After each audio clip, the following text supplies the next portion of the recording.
Ludwik Kawik, pseudonim Czujny.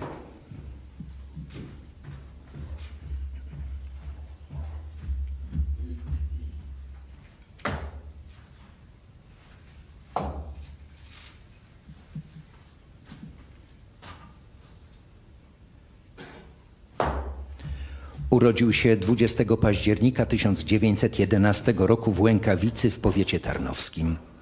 Podczas II wojny światowej należał do struktur obwodu Armii Krajowej Tarnów, kryptonim Tartak. Najprawdopodobniej na skutek donosu został aresztowany przez gestapo w nocy z 30 listopada na 1 dzień grudnia 1943 roku podczas szeroko zakrojonej akcji przeciwko członkom tarnowskiej AK.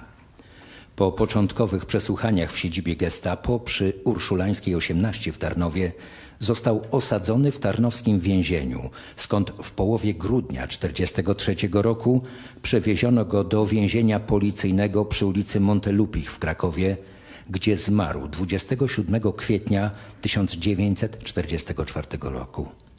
Szczątki Ludwika Kawika zostały odnalezione podczas prac poszukiwawczych prowadzonych przez IPN we wrześniu 2022 roku na cmentarzu Rakowickim w Krakowie.